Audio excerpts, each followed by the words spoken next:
Can you tell me about what you thought about the incident in the Capitol? It was terrible.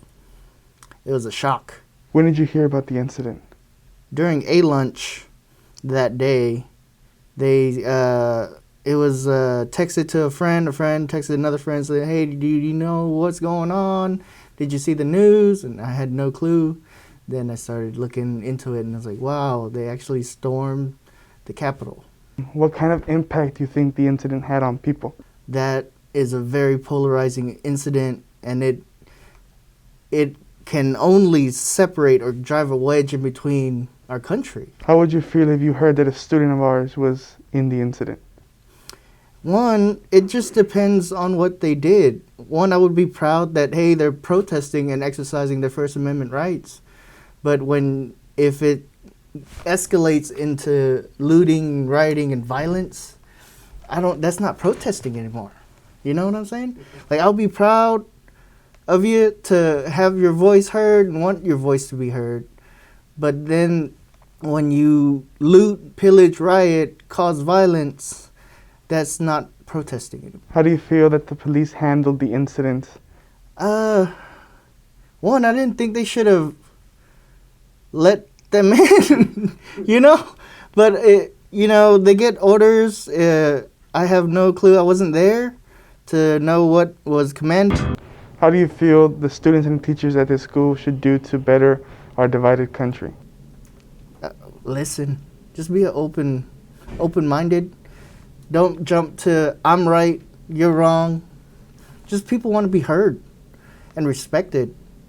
Well, it goes so far just to have an open ear, even though it's something that you can't believe, or how do they believe that, But we can't change minds and hearts by antagonizing one another.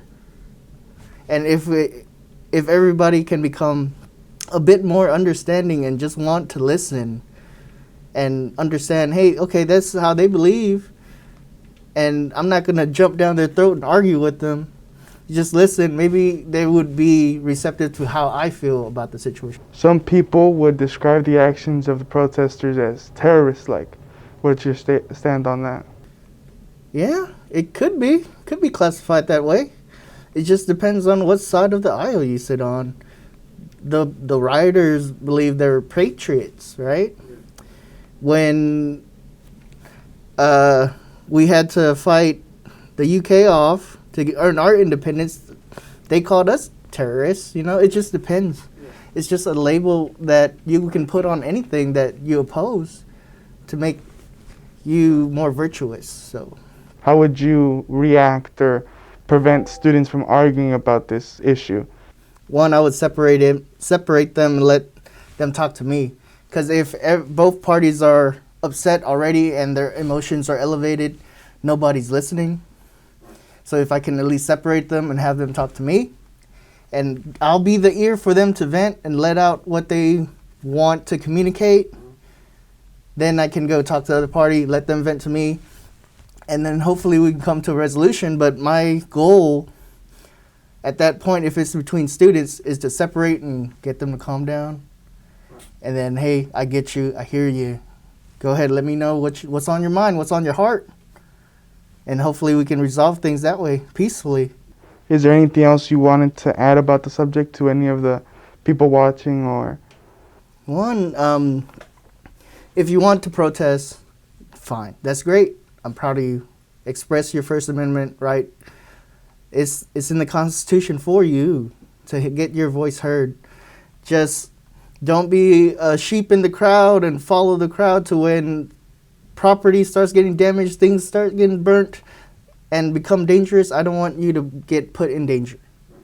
If you want to protest, do it safely, do it peacefully. But when it turns into a riot, get out of there. I don't want any of my students hurt. I don't want to hear somebody lost their life. That's the worst thing an SRO can hear. Or any staff member can hear. Parents, otherwise. So if you want to protest, great. I'm with you. Just be careful.